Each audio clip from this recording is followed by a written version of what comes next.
Welcome to another episode of the Western Standards Alberta Report, where we look at what's going on as Albertans prepare to go to the polls on the 29th of this month. It's May the 8th, 2023. I'm opinion editor Nigel Hannaford, and with me today we have, as usual for these programs, news editor Dave Naylor. Morning, Nigel. And business reporter Sean Pulser, former colleague of mine. And we'll also be hearing from legislative reporter Arthur Green and from our own very own Jonathan Bradley, who's been covering the election beat here in Calgary, even as the fires rage in the north. Obviously, this weekend, it was not the election dominating the news, but the enormous, out-of-control fires in northern and western Alberta. As of this moment, the latest information that we have is that the worst of the fires are around Drayton Valley. This information, by the way, comes from the Government of Alberta dashboard on forest fires. And according to the Government of Alberta's dashboard, Drayton Valley and Fox Lake, which is 550 kilometers north of Edmonton, have the worst of the fires. 25,000 people have had to leave their homes, and we certainly think about those poor folks with a lot of concern. And the entire city of Edson, 8,000 people, has been ordered to evacuate. There are 103 active fires. Most of them are out of control, and the total land area involved is something in the order of 122,000 hectares. Now, what does that look like? Well, let me tell you that for comparison's purpose, the city of Edmonton is 68,000 hectares. So if you've got 120,000 hectares in flames, that's a lot more than the city of Edmonton. And for those watching in Calgary, you might want to know that Calgary has an area of 82,000 hectares. This is a very, very big fire. In fact, Premier Smith called it unprecedented. Dave, Premier Smith declared a state of emergency. That seems like the obvious and right thing to do. What powers does it give the provincial government to deal with the situation? Basically, it's a lot of bureaucratic stuff, Nigel. Channels of help get open quicker. Communication between the communities affected and the province is streamlined. What's going to be happening next is Premier Smith is currently, as we speak, on the phone to provincial premiers asking for help. I'm assuming that's in the form of firefighting help and firefighting equipment, bomber planes, that type of thing. And then she's got a lunch hour phone call scheduled with Prime Minister Trudeau. I guess more help and more emergency cash to help pay for the Smiths. Do you think everybody, obviously she's had an adversarial relationship with the Prime Minister to this point. Do you think when there's a situation like this, everybody can rise above party politics? Oh, I think so. It'll make Trudeau look good. He can say, hey, Alberta comes running first opportunity. They come running to Ottawa for help. So they actually need us. But he won't say that out loud, obviously, but he'll smirk and give Alberta what they want. Yes. Now, she also had a meeting with opposition leader Rachel Notley. She did.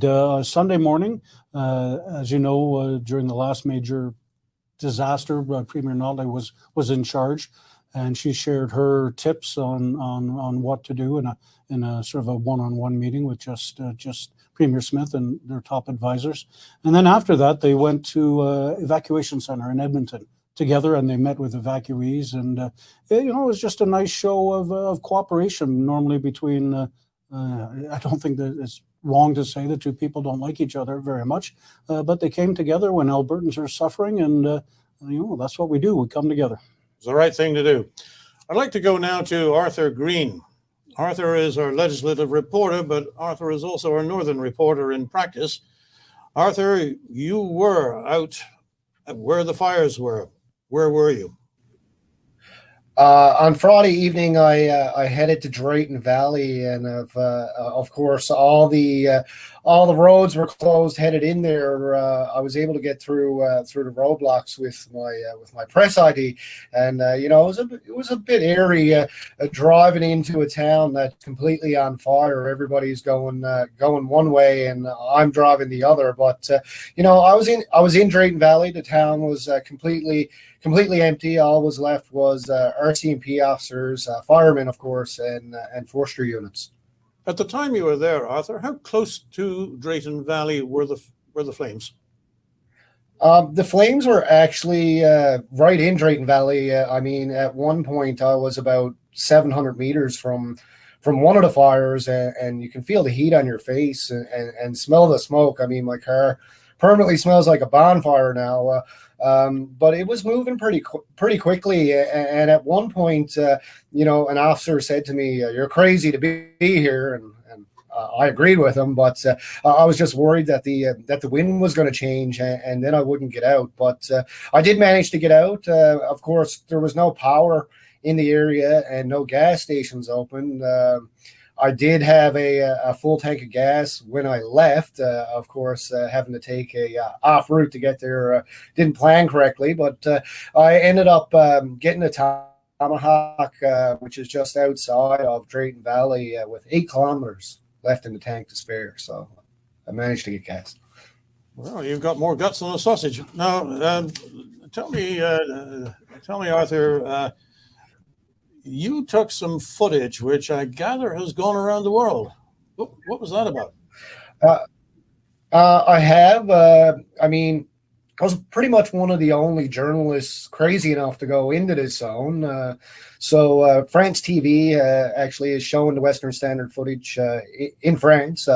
Last night I was on ABC Australia with Rothschild, so that was pretty neat.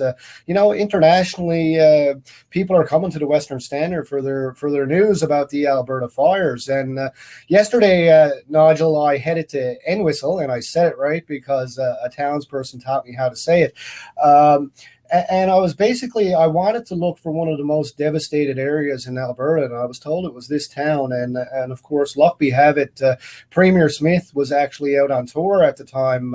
She took time yesterday on the ground to visit these towns, and I actually attended with the Premier. Got to get in her SUV and go along. During this time, you may have seen the footage of the burnt trees and whatnot. That was taken from the other side of the road. Out of respect for Albertans, a lot of these people haven't been able to, and of course, there's 29,000 that have been evacuated now. A lot of these people haven't returned to their homes yet to assess the damage, Nigel. So, out of respect for homeowners, I didn't want to actually post any pictures of properties that were damaged, but I can just say it's unbelievable to see how fire moves. And Danielle Smith spoke with officials yesterday. I mean, she had an update from Parkland County, from the mayor. One house was lost in Parkland County as of yesterday, and some outbuildings. She learned how fire moved. It's amazing, Nigel, to watch how, after the fire is out, of course, how it moved. It would stop in certain places and then go in the other, cross roads, cross rivers. But officials told Smith yesterday that it's going to take upwards to a year to extinguish some of the hot spots because of the soil that we have here in Alberta. Yes, there's biological material in the soil that will smolder underground and just pop up suddenly. Sean, tell us a little bit about forest fires. I mean, we want to get back to politics here pretty quick, but how unusual is it to have a fire like this? Well, they happen just about every year. I can think of probably about a half a dozen different ones. Fort Mac has had a couple. Of course, there was the really big one in 2016, which I covered. White Court, Slave Lake burned down to the ground a couple years back. So these happen fairly regularly. It's a fairly normal part of life in northern Alberta. For sure. Like it's part of the cycle of nature then? I mean, it's been happening forever? I think so. I didn't know that Alberta didn't have a forest service up until about 1970, and the largest fire in the province's history burned for well over a year.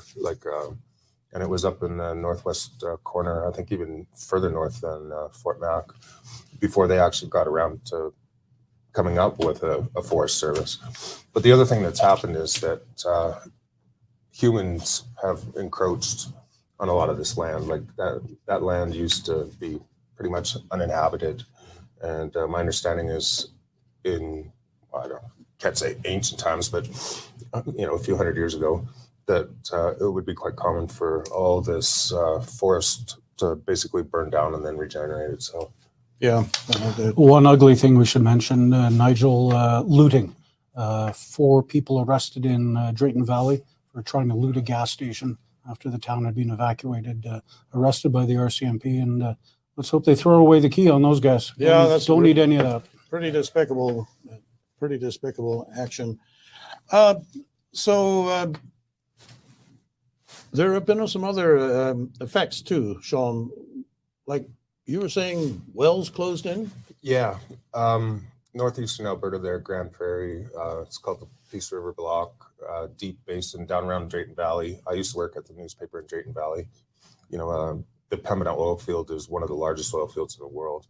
So just doing a rough count this morning here, we're up to about 145,000 barrels a day so far, which would be about 4% of Alberta's oil production.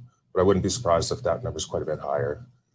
By contrast, in 2016, in the Fort Mac fires, they had to shut in 1 million barrels a day of oil sands. So it's significant, but it's not. I think the question that springs to everybody's mind is whether we're going to see the effect of that at the pumps. I'm not so sure about the pumps, but definitely in the provincial treasury, depending on how long it stays down. Hopefully it's only for a few days, but with the Fort Mac fires, we had 1 million barrels offline for almost 2 months. Mm-hmm. Mm-hmm. Darn it! Nothing like a big forest fire when you're in the middle of an election to take your mind off the issues. What issues we have, Dave? Issues we do have, and it seems like the election is sort of in neutral at the moment. The NDP and UCP candidates suspending their campaigns in the ridings that are affected, and certainly you're not seeing any campaign events from the leaders, Rachel Notley or Danielle Smith. So I think what's probably going to be happening. I don't think we would want to see leader events. No. They're playing it. They're playing it exactly right. Now is not the time for big rallies when so many people are in peril. So I think probably the only action you're going to be seeing is door knocking, I would guess. Local candidates out knocking on the doors and trying to curry votes that way. But Notley and Smith seem to be in sync in this one. We'll come back to the door knocking a bit later, but I did want to talk to. We need to bring Jonathan in, and because there was one announcement on recognition of foreign credentials, which Rachel Notley made. Was it on Friday? Friday afternoon, just before before everything broke out. Yeah. Hello, Jonathan. So you were there at the meeting. What exactly is the announcement? So the Rachel Notley held a campaign rally in the northeastern part of Calgary on Friday. She announced that if the Alberta NDP win, they would be expanding foreign credential recognition. She spoke about how she would be streamlining credential recognition, and anyone who needs assistance to obtain that would receive income support. And one of the stories that she based it off was she spoke with a lady named Harabwa Swami, who had trained as a licensed practical nurse in a medical assistant in the States, which in Canada would be a licensed practical nurse. And she wasn't able to work in that career because of foreign credential problems. So who is it who doesn't recognize the credentials? The provincial government or the professional bodies under which are responsible for these particular skills? The professional bodies. So did Ms. Notley say how she meant to address that with the professional bodies? She didn't say how she would, formally, she said, but she'd be streamlining the process, but she didn't elaborate on what that would entail. Obviously, Northeastern Calgary has a large ethnic and immigrant community, so I assume that was the point that was being made and why they held that rally in that area. Yes, I think you're right about that. But she didn't get into. I think we've all heard this theme both in provincial politics and in federal politics many times. You know, it's the foreign trained professional who's driving a cab or doing menial work because their credentials are not recognized, and you feel a certain sympathy for the individual, especially when you wonder whether this might be just closed door politics with the professional bodies just to keep the rate up. Nevertheless, there are issues about how people are trained in other countries and whether they are trained to the same level as we expect in Canada. Did she touch on any of that at all? Not at all. But one point that she did make was she said that if she won, she would not rest until people could work in the careers that they deserve.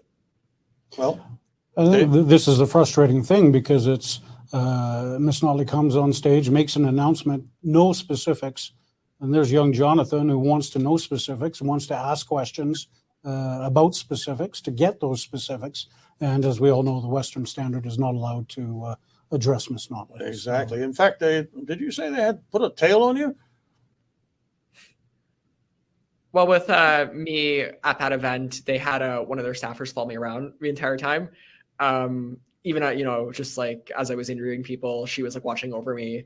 And as I was live tweeting the rally, she was like standing next to me the entire time, watching me. And I found it weird. Like, it wasn't like she was like hounding me or anything like that. It was just odd to have like a person like stand beside me as I was like, like doing my job. Jonathan, that is actually beyond weird. Ron, have you ever seen anything like that? No. Have you ever been tailed by a party official at a public meeting? Well, there was at the. I mean, you're a rogue. If anybody would have been, Edmonton. You would have been. So. Saudi Arabia. Yeah. Okay. Yeah. Okay. Fair enough. I think that makes the point. Jonathan, thank you very much. And Arthur, I don't believe I thanked you for your contribution earlier.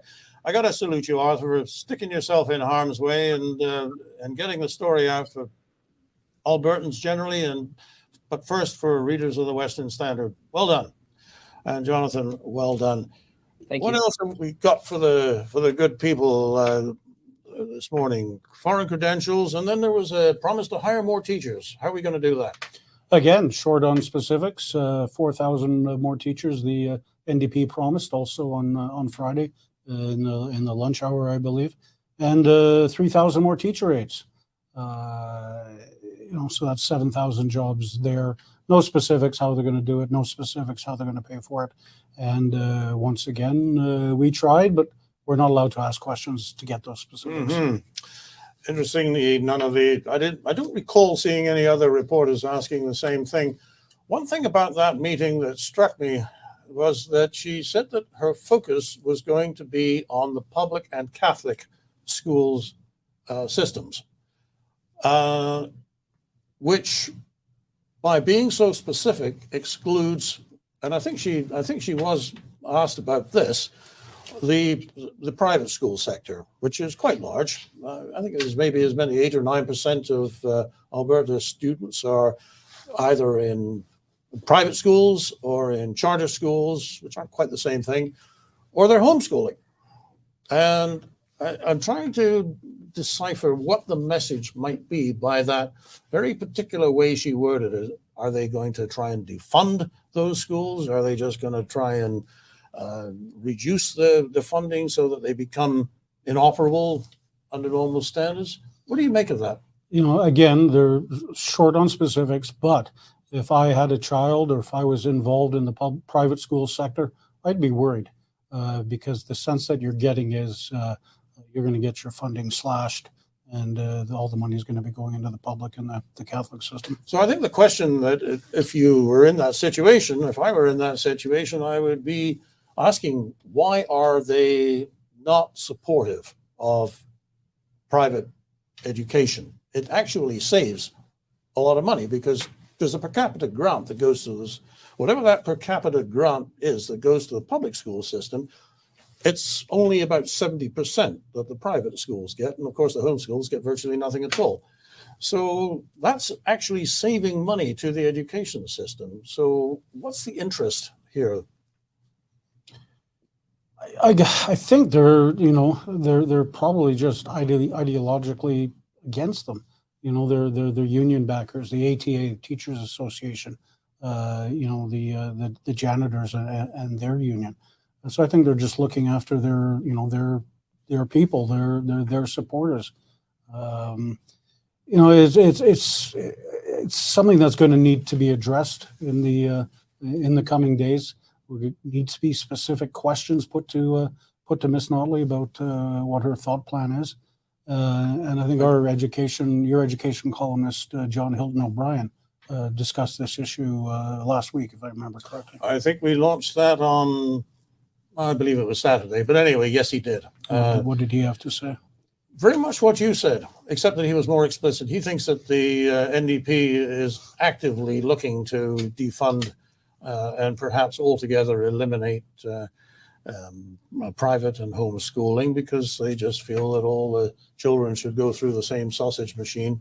A sausage machine, of course, which the ATA controls, and which I suspect is very much in sync with the way that the NDP leadership also thinks. So they want all children to have drag queen story time, which they're probably not getting at the private schools. I guess they're not, but Dave, John, when you think about it, what a lot we missed when we were at school. Yeah, we had to concentrate on the 3 R's. We didn't have any. Yeah. Well, your comments reminded me of the Pink Floyd movie where he's going through school, and I think it was a sausage machine of kids just going through the whole thing. There's a lot of wisdom in Pink Floyd, isn't there? Look, there was one other. So foreign credentials, hiring more teachers. There was also, I think we were all a little surprised, but there's a fundraising letter that we need to talk about, Dave, and it's from. This came out on the weekend from the president of the Alberta Party. Fundraising letter, please send your cash. You know what, Nigel, as you know, happens all the time during campaigns and whatnot, and normally it's not a big deal. But some people are upset by this because they sent it out during the middle of a state of emergency, and they look at it as pretty tacky. Especially when the two party leaders have set everything aside to push out this partisan plea for cash.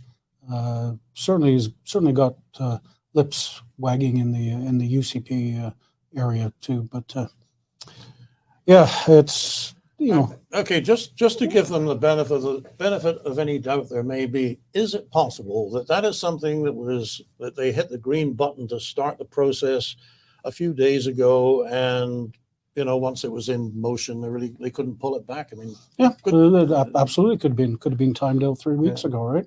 We just don't know, but no matter what happened, it came out. They just look a bit tacky. That's all. Yeah. It's not a scandal to end all scandals by any means, but they just look a bit tacky. Sean, as you drive around town quite a lot. As you see, what do you get? Is there any sense you get from the lawn signs? So we come back to this door knocking thing, and I certainly was out on Saturday, and I saw teams of people banging on doors. So. I was listening to the radio, and they had interviewed a fellow. I'm not sure what political science department he was at Waterloo or something. They did a study on election signs and whether or not there's an actual correlation between the vote and the number of signs that are out there. And they came to the conclusion that, yeah, there is, but it's towards the end of the campaign. And it only applies to the signs that are on private property. Yeah.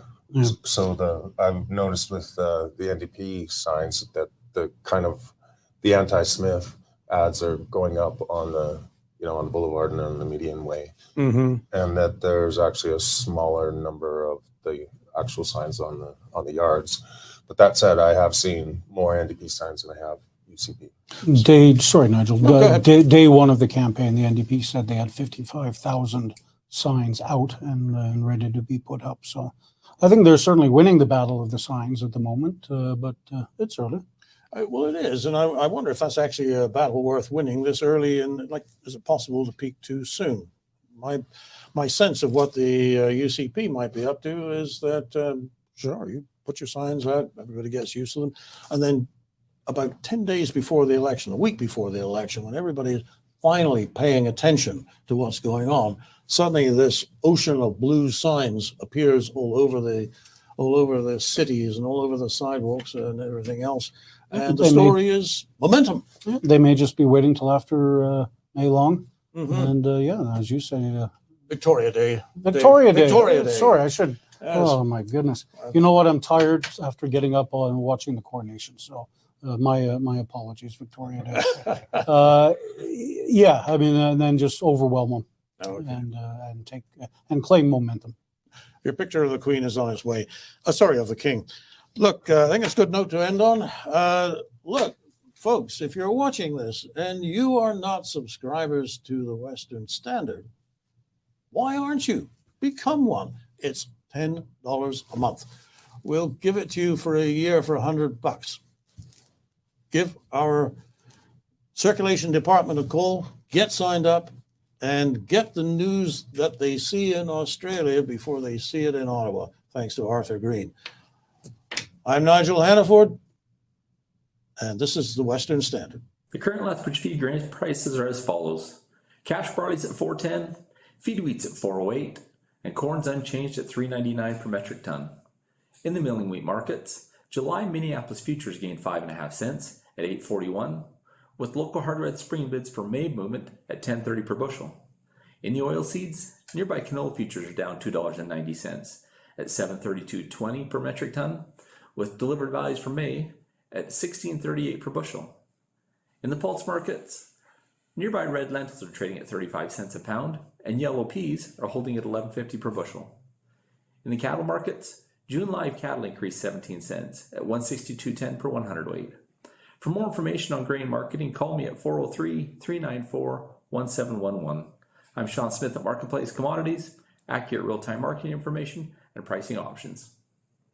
Canadian Shooting Sports Association. Without the CSSA, our gun rights would have been taken long ago. These guys are on the front lines helping to draft smart and intelligent firearms regulations and legislation in Canada, and more importantly, educating the public about how we keep guns out of the hands of the wrong people. To become a member, it's absolutely worth every penny. You can become a Western Standard member for just $10 a month or $99 a year for unlimited access